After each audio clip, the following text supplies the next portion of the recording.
আসসালামু আলাইকুম। Hello guys, আমি আপনাদের সাথে কথা বলছি নাসরিন। আর আমরা গিয়েছিলাম দীঘা ঘুরতে অমরাবতী পার্কে। আমরা চেপেছি রূপাইয়া নামে একটি পাহাড়ের উপরে যে ঝুলন্ত ট্রেনটা থাকে ওটাতে।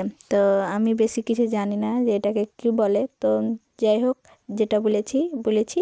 তো জায়গাটা কিন্তু খুবই সুন্দর আর অনেক বড় জায়গাটা। আমরা সবাই অনেকেই ঘুরতে গিয়েছিলাম। তো এখানে 80 টাকা করে নিয়েছে একটা মানুষের, মানে একটা প্যাসেঞ্জারে 80 টাকা করে নিয়েছে।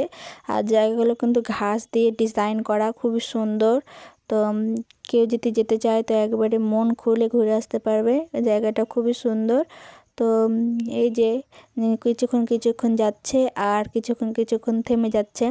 তার অন্য দিক থেকেও আসছিলো, কিন্তু আমাদেরকে প্রচণ্ড ভয় লাগছিল। তো খুব ভালো লাগছিল, কারণ অনেক বড় পার্ক, তো দূর থেকে দেখা যাচ্ছিলো সব কিছু আর খুবই ভালো লাগছিল। আমরা অনেক দূর থেকে এসেছি। আর এই যে ফার্স্ট টাইম চেপেছি, তার জন্য অনেক ভয় লেগেছিলো, কারণ আমরা তো চাপিনি, তাই ফার্স্ট টাইম। তো খুবই ভয় লাগছিলো, নার্ভাস লাগছিলো। আর এই যে পুকুরে বোট চলছে, আর এই যে সব সুন্দর সুন্দর হাঁস টাইপের বোট, অনেকই বোটগুলো ছিল। আর এই যে সব এতে বোর্ডে ভাসছে, তো টাকা লেগেছিলো, অনেকেই চেপেছিলাম। আর এই যে অন্য দিক থেকেও আসছে রূপাইয়া নামের, এই যে ফাঁকা এটে গেল। তো খুব ভালো লাগছিলো চেপে, খুবই একটা অন্যরকম ফিলিংস হলো এটাতে চেপে। তো এই যে এটা একটা গোল, পার্ক বসার জন্য খুব ভালো জায়গাটা, খুব সুন্দর। তো এই জায়গাটা তো আমরা বসেছিলাম।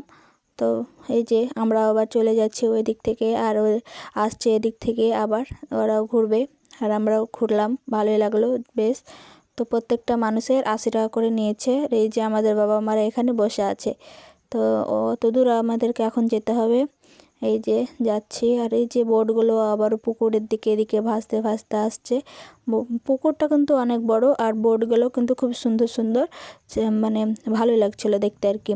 তো এই যে আসছি, আর এই সব দেখছি আমাদের, তো ভালো লাগছিলো। আর এই যে নামবো আমরা, তাই কাছাকাছি চলে এসেছি। এখান থেকেই চাপতে হবে, এখান থেকেই আবার নেমে যেতে হবে। তো সবাই নামবে যখন তখন ধীরে শুনে নামবে, কারণ ওরা এটা থামবে না, এটা চলতেই থাকবে, এটা দাঁড়াবে না। তো এই যে আমরা নামিয়ে চলতেছি। Tata, bye by.